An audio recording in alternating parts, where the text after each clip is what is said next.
नैनं छिन्दन्ति शस्त्राणि नैनं दहति पावका न चैनं क्लेहयन्त्यापो न शोषयति मारुतः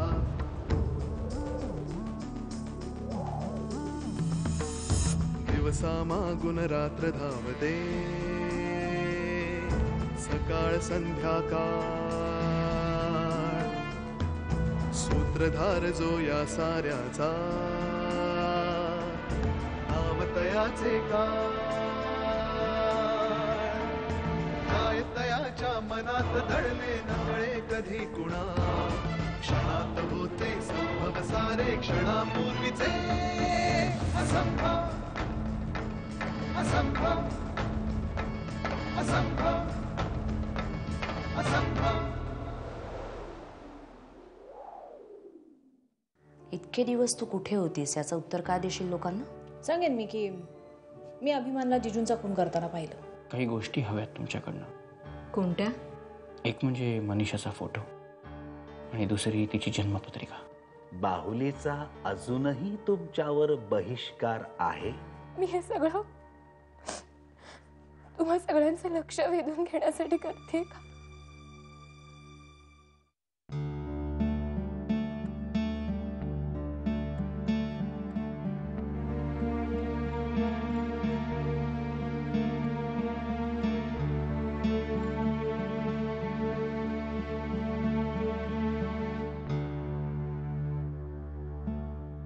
खूप धावपळ झाली का आज?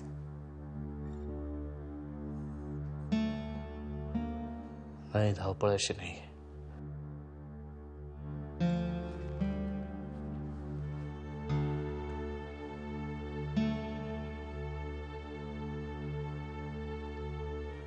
पूनम काकू आज वकीलनाम्यावर सही करायला तयार झाली. पुन्हा ॲडव्होकेट ओकांकडे गेलो होतो.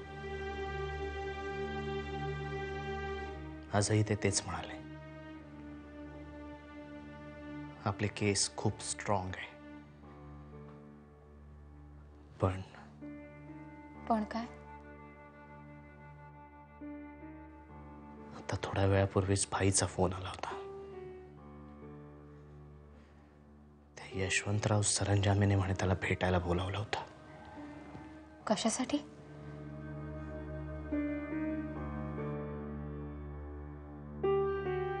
बाळकाकाचा खून झाल्यापासून तो अभिमान काहीच बोलला नाहीये.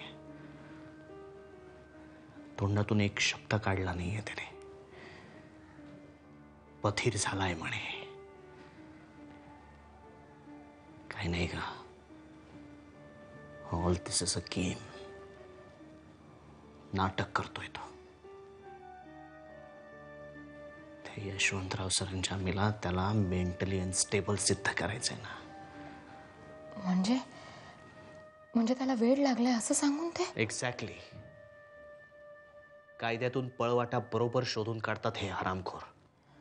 पण भाईंना कशाला बोलवलं होतं त्यांनी? तो यशवंतराव सरंजामी इतका कोडगा, इतका निर्लज्ज आहे ना.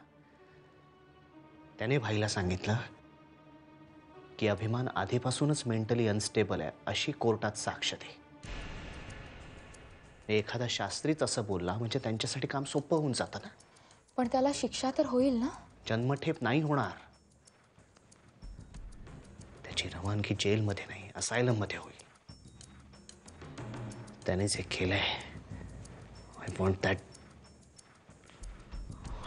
हिम to get the maximum possible punishment.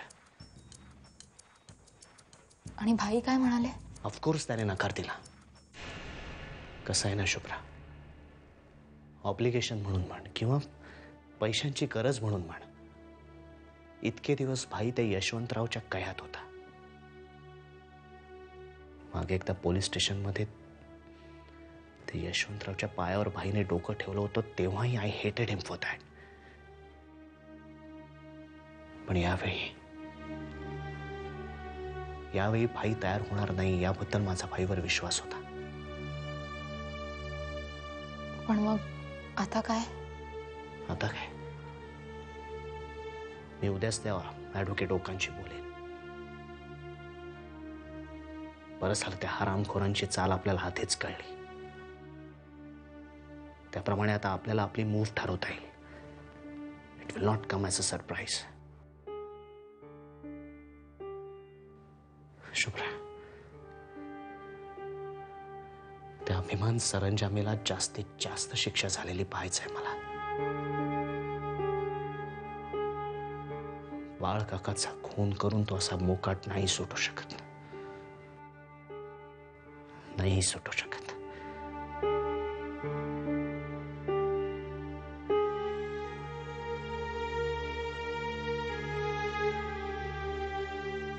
Shubhra Parvati वहिनी आहे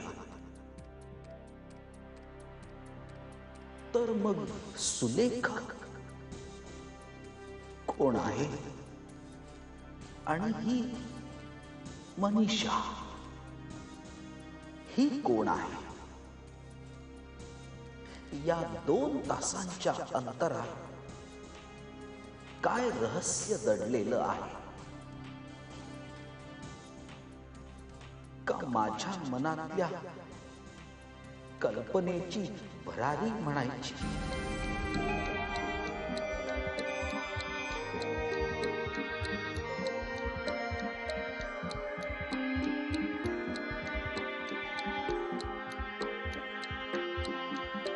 प्रकाश दाखव देवा, आता तरी प्रकाश दाखव.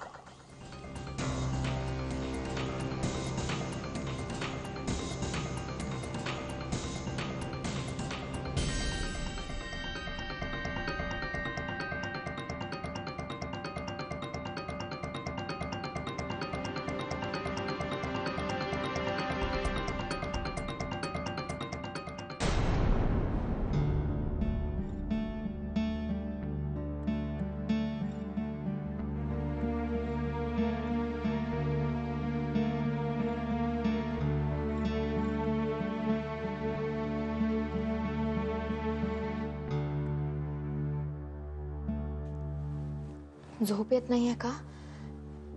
किती वाजले? 1 वाजून गेलाय. बरं वाटत नाहीये का तुम्हाला? नाही, मी ठीक आहे. तू झोप.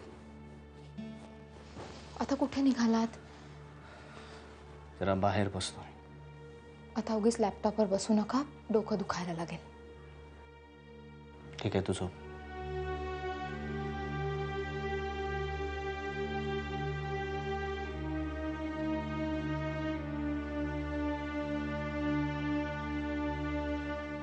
आदिनाथ, बाळकाकांच्या केसचा एवढा विचार नका करू.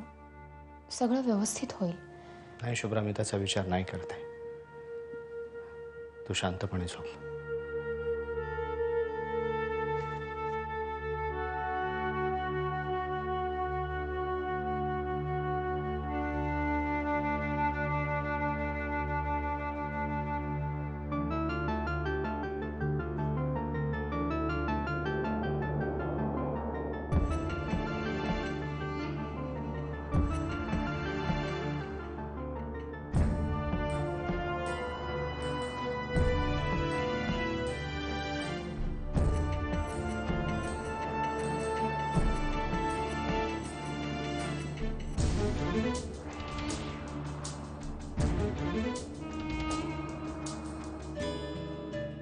ब्रह्मा विष्णू महेश. हा ब्रह्मा. महेश ते पान तिथे वाड्यावर. विष्णू. विष्णू म्हणजे नाही. विष्णू. विष्णूचे अवतार राम, कृष्ण. कृष्ण. कृष्ण.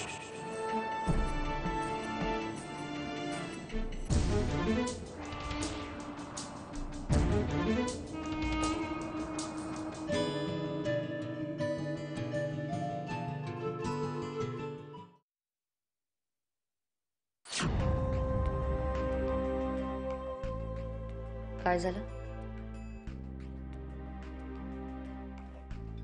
काही नाही, आय वॉज जस्ट थिंकिंग. अरे वा, हेही जमतं तुला.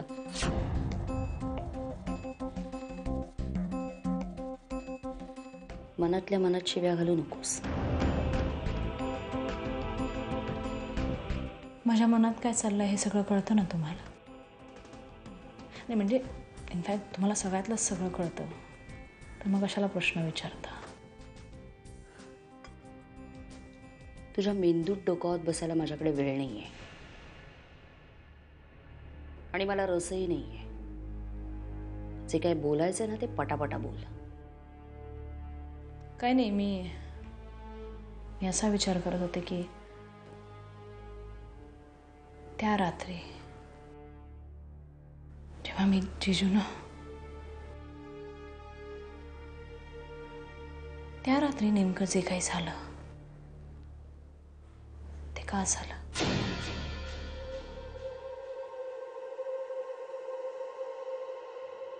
अभिमानला अचानक माझ्यातली इंदुमती कशी दिसली.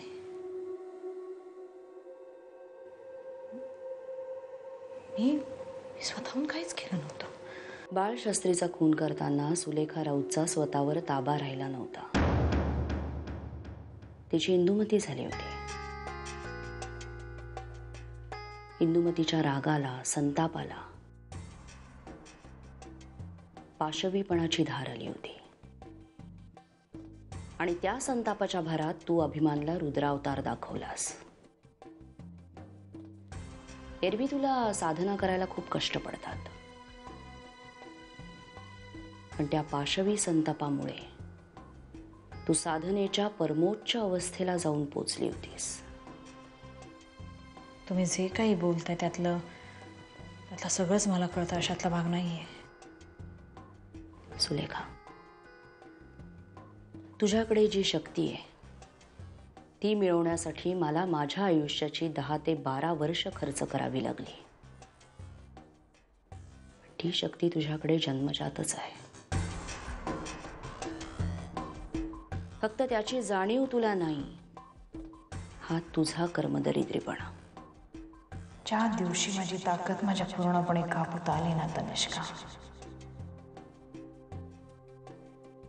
त्या दिवशी तू काय म्हणालीस? कुठे काय?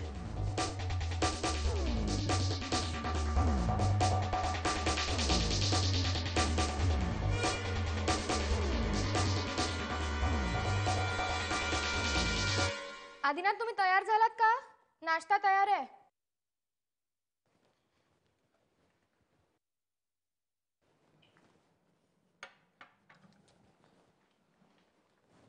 शुभ्रा इकडे. काय हो?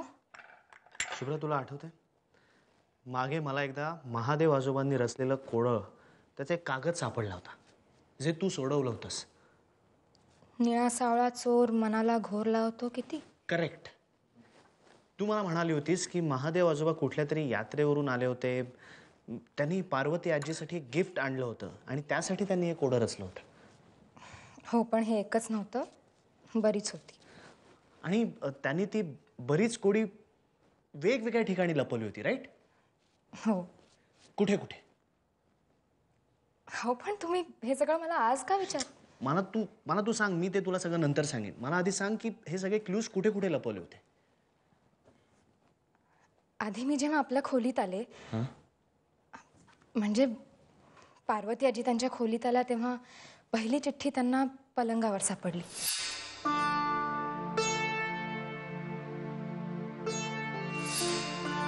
मग दुसरी चिठ्ठी फडताळात होती.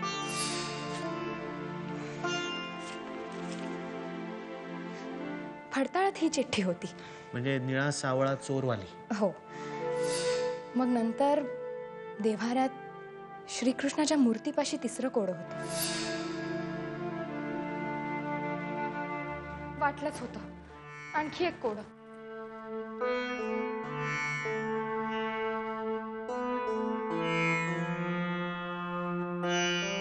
त्या कोड्याचं उत्तर होतं तुळस. म्हणजे चौथी चिठ्ठी तुळशी वृंदावनापाशी होती, राईट? हो, पण ती चिठ्ठी नव्हती, तो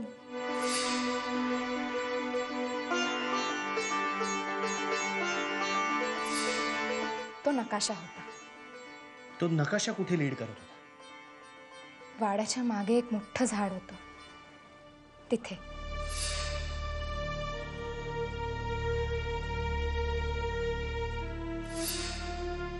ओके, म्हणजे हे एवढेच क्लूज होते की आणखी काही?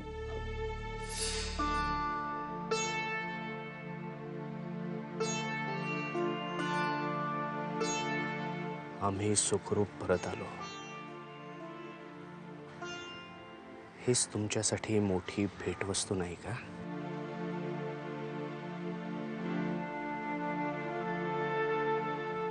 आता आम्ही तुमचेच आहोत. जे हवं ते करा.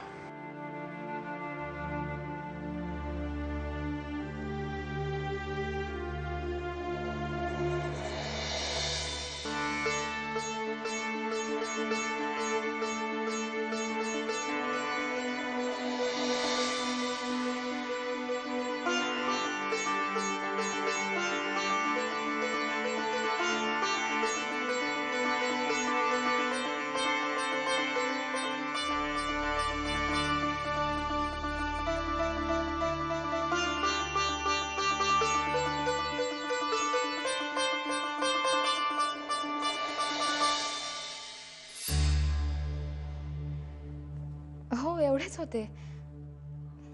आता तुम्ही मला सांगणार आहात का? हे सगळं मला का विचारताय आता? एक गोष्ट शोधायची आहे शुभ्रा, आणि मला असं वाटतं की ही जी काही ठिकाणं आहेत ना, त्यांच्याचपैकी एका ठिकाणी कदाचित ते सापडेल. त्याचा संबंध खजिन्याशी आहे? हो. अजून नाद सोडला नाहीत ना त्याचा?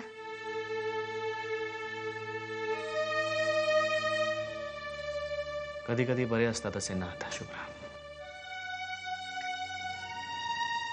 अशा नादांमध्ये स्वतःला गुंतवलो ना, काही क्षणासाठी का असेना आपण सगळे दुःख, सगळे टेन्शन्स विसरून जातो. बर, तुम्ही खाऊन घ्या, उशीर होतोय तुम्हाला.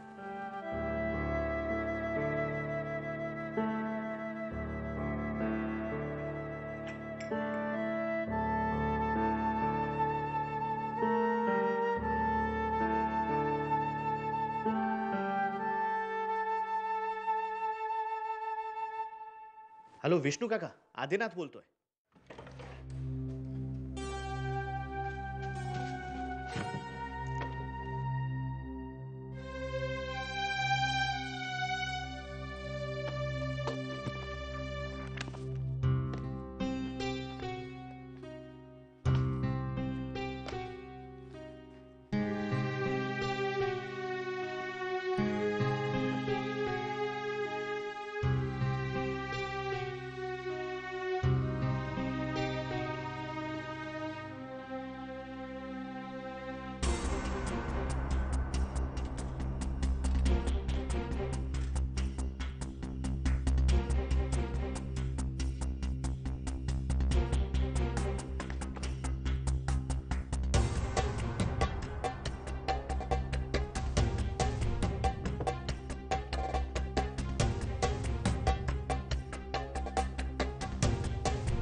ते उघड.